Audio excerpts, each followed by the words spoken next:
JD and Usha Vance might look like the perfect couple, but is that really the case?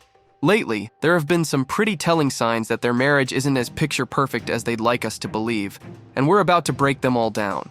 Let's start with their trip to Greenland. Need Greenland. Usha originally planned to go with their son for a quiet, private cultural visit. Sounds nice, right? But then JD invited himself along and completely took over the itinerary. Because why let your wife have a trip without making it all about you? Let's just say Usha didn't look too happy about JD crashing her trip.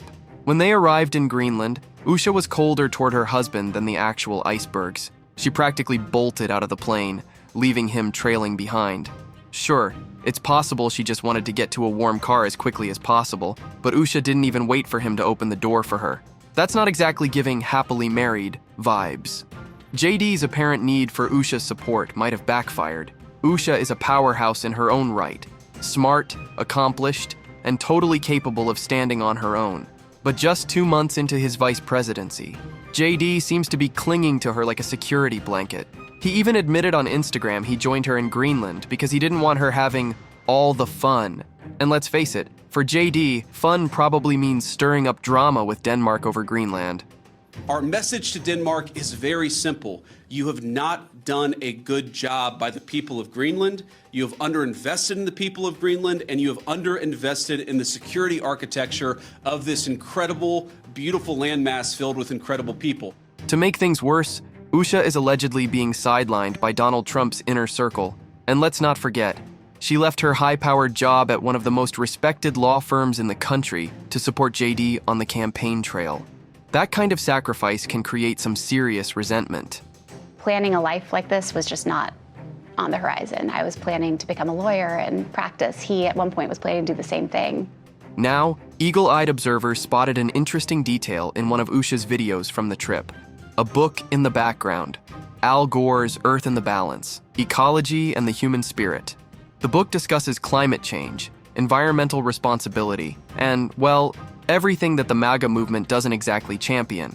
We will drill, baby, drill. If Usha's keeping a copy of that book around, it might be a subtle sign that she and JD don't exactly see eye to eye on these issues. And given JD's history of downplaying climate change and parroting Trump's views, that's an interesting little detail. So if we actually care about getting cleaner air and cleaner water, the best thing to do is to double down and invest in American workers. But Greenland wasn't just awkward. It was a full-blown disaster. Before they arrived, American officials literally went door to door in Nuuk, Greenland's capital, trying to find locals who would be willing to greet Usha. And guess what? Not a single person wanted to. Ouch. We've always looked at America like the nice big brother to help you out. The organizers of a dog sled race also made it clear that they never invited her, and Greenland's government called the entire trip highly aggressive. This is not how you speak to your close allies. In the end, JD and Usha had to completely change their itinerary and settle for a visit to a remote US missile defense station instead. Not exactly the warm welcome they were hoping for. I look forward to meeting many of you soon and to learning from you about your beautiful land, culture, and traditions. See you soon. And of course, the internet had a field day. Social media erupted with people mocking JD, with one user writing, "Imagine 50,000 people being asked if they want to be seen talking to you, and every single one says no." Another joked, "Who'd want to put their couch in danger like that?" A not-so-subtle jab at JD's past comments about throwing furniture during fights. You just don't take over. You speak and you talk. That's all politics is about. With all this swirling around, it must be an especially tough time for Usha, who, at least in public, has to stand by JD's side. And this is just the tip of the iceberg when it comes to the cracks showing in JD and Usha's marriage. Matchmaker and CEO of Exclusive Matchmaking, Susan Trombetti, believes JD and Usha could face trouble on several fronts, from their wildly different upbringings to the intense political spotlight that comes with the vice presidency. So, let's break this down. First off, JD and Usha come from completely different backgrounds. They met at Yale Law School in 2013 and tied the knot the next year. We were friends first because, who wouldn't want to be friends with JD? He was then, as now, the most interesting person I knew. JD has built his political image around outspoken anti-woke rhetoric, while Usha was working at a progressive law firm in San Francisco. She only left that job when JD was chosen as Trump's VP pick. JD's upbringing, however, was far from easy. He grew up in the Rust Belt of Ohio, in a home that was anything but stable. Raised mostly by his grandmother, JD had to navigate life with a mother who struggled with substance abuse. His memoir, Hillbilly Elegy, tells the tough story of those years. It occurred to me that there are things happening in our community, from the addiction crisis to family breakdown to also the economic problems that exist in the community. And on the flip side, Usha had a very different upbringing. She was raised in a loving Hindu household, surrounded by a strong sense of tradition and family. I grew up in San Diego, in a middle-class community.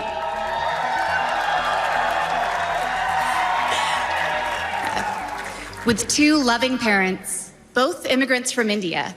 So, their contrasting experiences could either be a strength or a challenge in their relationship, requiring a lot of emotional work to bridge those gaps. That JD and I could meet at all, let alone fall in love and marry, is a testament to this great country. The expert says love can bridge a lot of divides, but the vast gulf between JD and Usha's lived experience could be alienating if not handled with care. And that's a crucial point. Can love overcome such deep-rooted differences? Speaking of deep-rooted issues, JD's childhood trauma might be another challenge for their marriage. Conflict resolution is key to any healthy relationship, and JD's background seems to have left some emotional scars. I wondered if you had really dealt with everything. that's a really good question. I've never been asked this. I think that the honest answer is that I probably haven't dealt with everything. He's been very open about the lasting effects of his upbringing, including struggles with anger management. He admitted in his memoir that even at his best, he's a delayed explosion. And it's Usha who's had to manage his emotional outbursts. Trombetti says, that cannot be good for a marriage. What does she do? Lock herself in the bathroom to navigate it? JD's anger issues are certainly something to watch, but it doesn't seem right that Usha should always be the one to manage that side of him, especially when it can lead to an imbalance in their relationship. Trombetti points out that JD's unresolved issues could make the dynamic feel more like Usha being the mom and JD acting like the toddler with tantrums. That's definitely not the healthiest model for a marriage. Now let's talk about fatherhood. JD and Usha have 3 kids, sons Ewan and Vivek, and daughter Mirabelle. But JD doesn't always come across as the most involved dad. In fact, he's been known to refer to their children as her kids rather than our kids. Trombetti calls this out, saying, they have equal ownership of the children, so where are his vested feelings? You know, she's got 3 kids. Obviously, I help with the kids. Body language expert Dr. Jack Brown also noticed some distancing behaviors when JD referred to his children. When he said, my wife has 3 children, he didn't mention his kids by name or even acknowledge himself as their father. Red flags, right?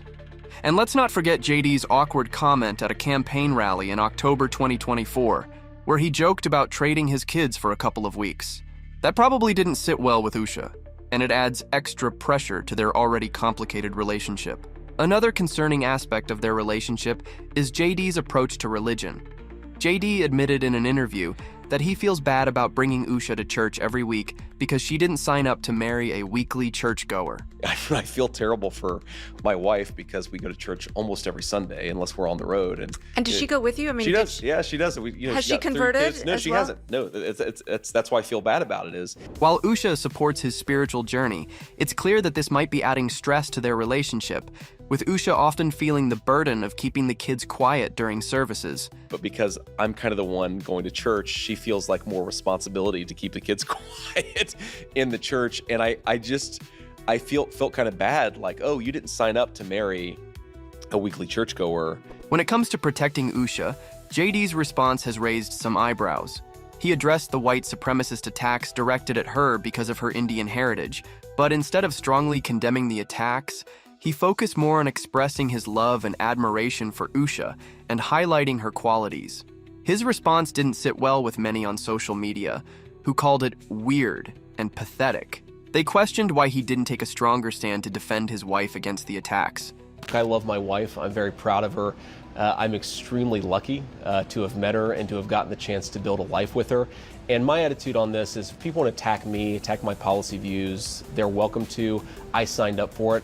My wife didn't sign up for it, and by the way, she's way out of their league, the people who are attacking her. Finally, JD's political ambitions could put even more strain on their relationship. As vice president, JD will have to constantly present a united front with Trump, no matter the circumstances. Usha, on the other hand, was a registered Democrat until 2014, the same year she married JD. While she's kept her political views private, it's hard to imagine that she agrees with everything Trump's administration stands for. If their political differences do cause friction, it could create even more tension in their already complicated dynamic. When you started dating JD, y'all met in law school, did you ever think that you would be here today, that this is where your path would take the two of you? Oh, no way. That really wasn't on my mind at the time. The pressure's definitely on for JD and Usha, but no marriage is perfect, right?